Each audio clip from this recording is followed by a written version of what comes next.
So obviously, Labour's grand plan, big document for the future, wasn't just about constitutional reform featuring stuff for the House of Lords as well.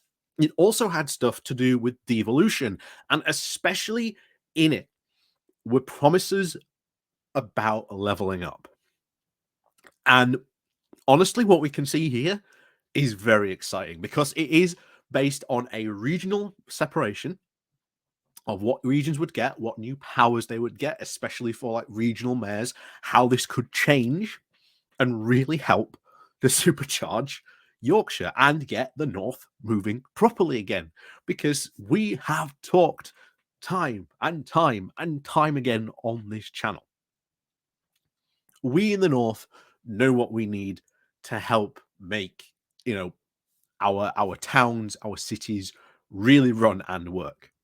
The thing is, most of the time, we don't get that because we get told by the man in Whitehall, well, actually, we think we need this instead. You know? And you see this a lot with, local planning, etc., etc. We know what we need most. And unfortunately, we don't get that. So having those abilities and that extra money to be able to do this is going to be a massive boost. So we're going to have a look at this piece today from the Yorkshire Bylines because this piece really laser focuses on what these promises mean and what they could do for the Yorkshire region. And I think it's really important again to jump on this and say, yeah, this Labour sort of proposal that was released on Monday, quite radical indeed. And it's a lot of stuff that people have been wanting for years. So I'm going to go dive into this because it's a fantastic piece. And yeah, before we do that, please remember to hit that like, share, and subscribe button. And of course, down below, there are links to my Patreon page, one-off donation link, etc., etc. You know the drill by now.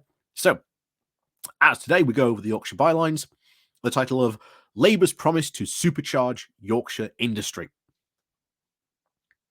It's cold, dark, and damp outside, and it still feels and seems like a long time to Christmas.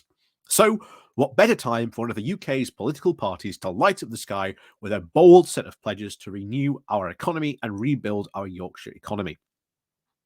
In the 150-page paper, authored by the former Prime Minister Gordon Brown and commissioned by the Labour leader Keir Starmer, Labour has pledged to, quote, match the ambitions of the people across the country to reignite our economy and build a better future.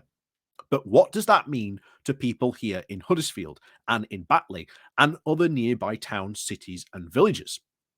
Well, first, it could provide the opportunity for Tracy Barban and Oliver Coppard, our elected mayors, to do something about our trains, buses, and other local transport infrastructure that we badly need and deserve.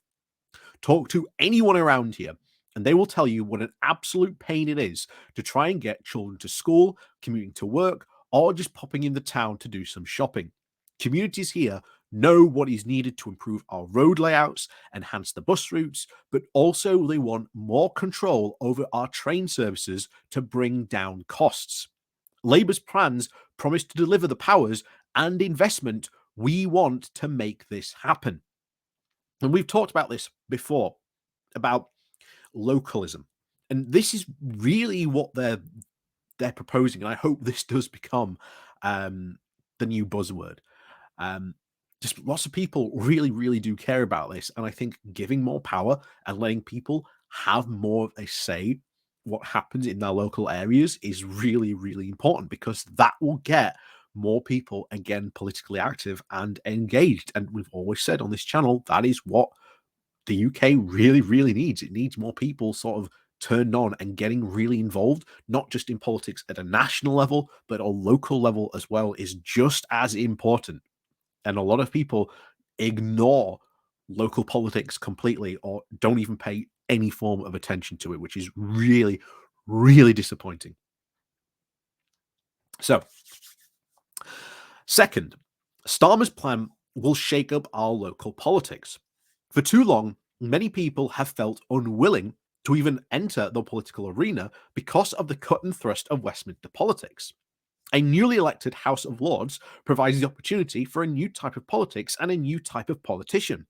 What more effective balance could there be to Westminster politics than an honest dose of reality from a whole new cohort of politicians with experience of business and civic leadership without the constraints of party allegiances? And lastly, and most importantly, Labour's plans would kickstart the white heat of industrial revolution. With the promise of over 288 industrial clusters around the country, this is an opportunity for local communities to rebuild their economies and regain their lost industrial pride. Importantly, Labour's plans have recognised that, quote, levelling up is not just about pitting communities against each other in a race to claim small amounts of funding from the central government. Rather, it is about nurturing and supporting the unique industrial strength that is bubbling up in each of our communities, from renewable energy in the Humber to cultural and filmmaking in and around Halifax. And I have to say, that was fantastic to see, because he does make a good point. The current levelling up funding is, the Conservatives jangling this little, uh, you know, bag of money, goes, who gets it? Who gets it? Come on, kids. Whoever hears first gets the money. That's what it currently is. And what it really needs to be, the money needs to be handed out, certainly based on, right, who needs it and who needs it most, and making sure that it is distributed fairly. And at least there is a recognition that that is the right way to go and do it. So that is, to be honest, really good. I'm really glad that was actually in it. So back to it. So this means not just giving funding, but also a change of narrative. It means valuing the manufacturing or even the fabrication of a wide range of household goods in places like Batley, Dewsbury, and Huddersfield, equally with the emerging digital health cluster that is across Leeds, Harrogate, and the York Triangle. For too long, Westminster has had a premium on the services sector, and Labour's plan will have succeeded if it rebalances our economy to those who make and produce goods. The Labour leadership are united in their commitment to this plan. It is a long-term plan that they believe has the capacity to unlock every potential person in every corner of the UK over 5 years. And refreshingly, they want to hear from us businesses and in our communities. More details of their proposals can be found here, and I would urge us all to take part in this once-in-a-lifetime chance to renew our democracy and rebuild our economy once the Constitution is launched in 2023.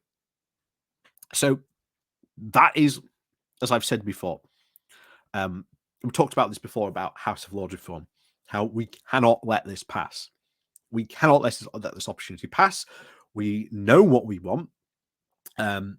We know we want PR. We know we want, people selected, not just on a party basis, but we want a wider selection of people, and PR does allow us to do that. So the House of Lords reform is good, excellent.